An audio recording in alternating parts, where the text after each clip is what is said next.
Big TV digital exclusive breaking news చూస్తున్నాం. గరిక పార్టీపై కాంట్రవర్సీ. గరిక పార్టీ మరో కాంట్రవర్సీలో చిక్కుకున్నారు. ఇప్పుడు ఆయన మాటల కన్నా కానీ ఇప్పుడు ఆయన మీద వచ్చిన కాంట్రవర్సీ ఎక్కువగా చర్చనీయాంశంగా మారింది. ఆయన లైఫ్ గురించి కొన్ని విషయాలు బయటకు వచ్చాయి. ఆయన మొదటి భార్య కొన్ని ఆరోపణల్ని చేశారు. ప్రెసెంట్ ఇదే విషయం అందరి మధ్య కూడా చర్చ జరుగుతుంది. ఎందుకంటే గరిక పార్టీ తెలియని తెలుగు వాళ్ళంటూ ఉండరు. ఆయన అంత ఫేమస్. ఆయన చెప్పే మాటలు కానీ ఇవన్నీ కూడా సోషల్ మీడియాలో కానీ ఎక్కువగా ఫాలో అవుతూ ఉంటారు, వింటూ ఉంటారు, దాని గురించి చర్చించుకుంటూ ఉంటారు. సో అలాంటి గరిక పార్టీ మీద ఇప్పుడు ప్రస్తుతం వాళ్ళ మొదటి వైఫ్ చేసిన కామెంట్స్, అదేవిధంగా ఆరోపణలు అయితే ప్రెసెంట్ చర్చనీయాంశంగా మారాయి. చిన్నప్పుడు దేవుడికి దండం పెట్టుకుని భర్త ఇద్దరు పిల్లల్ని దండం పెట్టుకుంటే ఇద్దరు పిల్లల్ని ఇచ్చాడు, కానీ భర్త అవుతాడా? జీవితం మొత్తం అడవిల పాలైపోయినట్లుగా బతుకు మొత్తమే పోయింది ఈ మనిషి కారణంగా. 25 సంవత్సరాలు భరించలేని ఈ బంధం, నీచమైన బంధం అది. పిల్లల కోసమని 25 సంవత్సరాలు ఉన్నా. పిల్లల ఫ్యూచర్ దృష్టిలో పెట్టుకొని, భవిష్యత్తు దృష్టిలో పెట్టుకొని అక్కడ నాకు స్థానం లేదు, నాకు విలువ లేదు. ఎందుకంటే రిజిస్టర్ మ్యారేజ్ కూడా చేసుకోలేదు, 10 మంది ఎదురుకుండా పెళ్లి కూడా చేసుకోలేదు. నాకంటే 2 ఏళ్ళు చిన్నవాడు. నన్ను అన్యాయంగా ఎత్తుకొచ్చి నా జీవితంతో చెలగాటమాడుకున్నాడు. ధర్మబద్ధమైన పెళ్లి చేసుకున్న వాడికి భార్యని ఎలా చూసుకోవాలో తెలుస్తుంది. ఎత్తుకొచ్చిన వాడికి ఏం తెలుస్తుందండి? పెళ్లి చేసుకున్నాడా, ఒక దండ వేస్తే అది పెళ్ళి అవుతుందండి? అన్నీ భరించేది ఎందుకు? 25 సంవత్సరాలు నా పిల్లల కోసం, ప్రాణాధికమైన నా పిల్లల కోసం నేను భరించి నోరు మూసుకుని ఉన్నాను.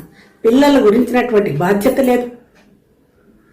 స్త్రీని గౌరవించడం తెలియదు, ప్రేమించడం తెలియదు. ప్రేమ గౌరవం ఈ 2 పక్కన పెడితే అక్కడ నా పాత్ర ఏమీ లేదు. పిల్లలు ఆవారగా తిరుగుతున్నారు. వాళ్ళ భవిష్యత్తును దృష్టిలో పెట్టుకొని ఈ రిలేషన్ వాళ్ళ మీద పడకూడదు, దుష్ప్రభావం పడకూడదు అనే ఉద్దేశంతో నేను ఎలాగో నా జీవితం పోయింది అనుకొని పిల్లల్ని నువ్వే చూసుకోని బాధ్యతను 10-12 ఏళ్ల పిల్లలు అంతవరకు నేను పెంచానండి స్త్రీగా.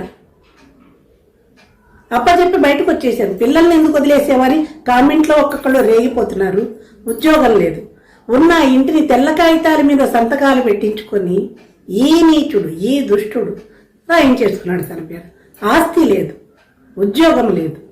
ఈ దుర్మార్గుడితో ఉన్న కారణంగా పుట్టింటి వాళ్ళు తలుపులు క్లోజ్ చేసేసారు. ఎక్కడికి వెళ్ళడానికి లేదు. ఏం చేయాలి? పిల్లల్ని తీసుకెళ్ళి ఎలా పెంచాలి? సొసైటీలో తండ్రి ఎవరని అడుగుతారు, తల్లి ఎవరని అడగరు. ఎన్ని ఆలోచించి ప్రేమని మనసులోనే చంపేసుకొని పిల్లల్ని బాధ్యత అప్పచెప్పేసి బయటకు వచ్చేసా. కేవలం పిల్లల ఫ్యూచర్ కోసమని, వాళ్ళ భవిష్యత్తును దృష్టిలో పెట్టుకుని బయటకు వచ్చేసా. ఎందుకు వదిలిచ్చేవని అడిగేటువంటి వాళ్ళకి సమాధానం ఇది. అయిపోయింది. ఎవరి జీవితాల్లో వాళ్ళు ఉన్నాం. పిల్లల బాధ్యత తీసుకున్నాడు. నేనే అన్నా ఇంకో పెళ్లి చేసుకున్నా. పిల్లలకి తిండి కావాలంటే శారదని పెళ్లి చేసుకున్నాడు. పాపం ఆమె చాలా ఉత్తమురాలు. ఆమె అంటే నాకు చాలా ప్రేమ. ఎందుకు? నా పిల్లలకి ఇంత అన్నం పెట్టింది, ప్రేమని పంచి ఇచ్చింది. వెర్రితల్లి. వీడి వల్ల ఏముండదని నాకు తెలుసు. అందువల్ల తర్వాత ఈయన బాధ్యత టేకప్ చేసుకున్నాడు. ఈ నీచుడు పిల్లల్ని పెద్ద చేశాడు, చదువులు చదివించాడు, పెళ్ళిళ్ళు చేశాడు. అక్కడ కూడా నాకు సంతోషమే. మంచి వచ్చాడు, పిల్లల్ని టేకప్ చేశాడు, వాళ్ళని ఒక దారికి తీసుకొచ్చాడు. ఆ సంతోషం నాకు ఎప్పటికీ ఉంది. వాళ్ళు అక్కడ బాగానే ఉన్నారు. ఇక్కడ నేను ఆధ్యాత్మికమైన చింతనలోకి పోయి అన్ని బంధాలు దూరం అయిపోయాయి అని నిరంతరం పిల్లల్ని తలుచుకుంటూనే దీపం పెట్టుకుంటున్న ఆయుద్ధాయ నా పిల్లలకి దేవుడా అని దీపం పెట్టుకుని వాళ్ళని గుర్తు చేసుకొని క్షణమే లేదు. తల్లిని కదా, ఒళ్ళు కొవ్వి వదిలి రానా. వాళ్ళ భవిష్యత్తు కోసం నేను వచ్చాను. ఇప్పటి వరకు 24 అవర్స్ పిల్లల గురించి నేను ఆలోచిస్తాను. వాళ్ళ ఆలోచనల్లోనే నేను బతుకుతున్నా, ఋషిలా బతుకుతున్నా, ఆధ్యాత్మిక చింతనతోటి. బయటకు ఎందుకు పనికిరావన్నాడు మీ గురువు నీచుడు. సంస్కృతం ఎంఏ చేశాను, తెలుగు ఎంఏ చేశాను, మ్యూజిక్ ఎంఏ చేశాను. ఇవాళ కళాశాలలో, ప్రైవేట్ కళాశాలలో సంస్కృతం లెక్చరర్గా పనిచేస్తున్నాను. బయటకు వచ్చేసాను 2001 ఆగస్టు 23 బయటకు వచ్చేసాను. అప్పటి నుంచి నేను కష్టపడ్డాను. కొద్ది రోజులు తినడానికి తిండి లేక ఉపవాసాలు ఉన్నాను. నీళ్లు తాగి బతికాను. ఒంటరి ఆడది సొసైటీలో బతకడం ఎంత కష్టమో మీలాంటి మగాళ్ళకు తెలియదు. ఎన్నో కష్టాలు పడి పడి భగవంతుడు నా పట్ల ఉన్నాడు కాబట్టి ఇవాళకి స్టాండ్ అయిపోయి బతుకుతున్నాను, ధైర్యంతో బతుకుతున్నాను. ఇటువంటి కామేశ్వరి గారికి ఆయనకి ఏమీ సంబంధం లేదు. 40 అంటే ఇప్పుడు 25 సంవత్సరాల తర్వాత ఈ విషయాలు ఎందుకు అని చాలా మంది అడుగుతున్నారు. దానికి కారణం 10 నెలల క్రితం ఇప్పటికీ ఆ పాండిత్యం మీద ఇప్పటికీ గౌరవమేనా. చిన్నప్పటి నుంచి చూసేది ఒక ఊరి వాళ్ళమండి. సత్యనారాయణ శాస్త్రి గారు పక్క ఇళ్ళ వాళ్ళం.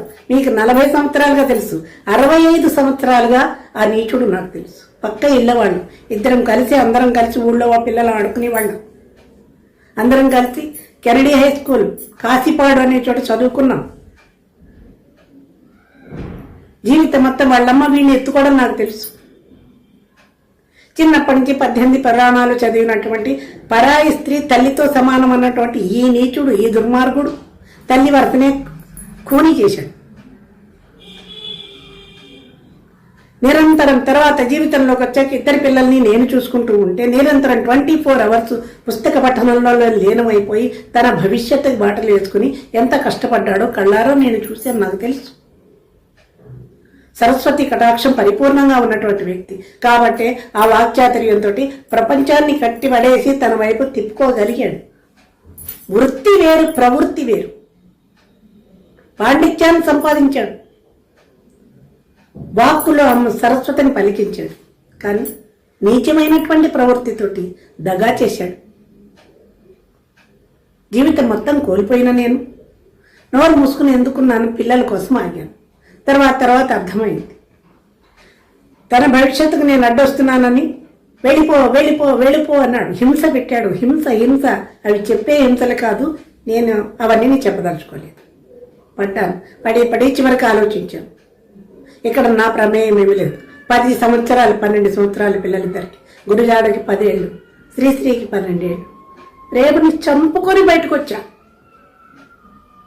ఇంకో పెళ్లి చేసుకున్నాను. శారదను చేసుకున్నాడు. కష్టపడ్డాడు, ఒక స్థాయికి వచ్చాడు, పద్మశ్రీలు సంపాదించాడు, ప్రపంచంలో కీర్తి గడించుకున్నాడు, కోట్లు సంపాదించుకున్నాడు. వాళ్ళు చెప్తున్నారు కదా, నేను సంతోషం పడికి నా పిల్లలు కోట్లకి వారసులు, పెళ్ళిళ్ళు చేసుకున్నారు, సుఖంగా ఉన్నారని నేను చాలా సంతోషపడుతూ ఉన్నటువంటి ఈ సందర్భంలో ఎందుకు బయటకు వచ్చేవని అడుగుతున్నారు కదా.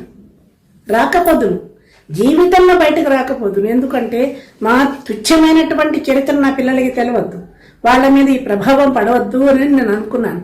కానీ ఆ నీచుడు, నీచాధముడు మీ గురువు యూట్యూబుల్లో భారత భాగవతాలు, రామాయణాలు చెప్పుకుంటే పర్వాలేదు, కూర్చున్నాడు. మా శారద భుజం మీద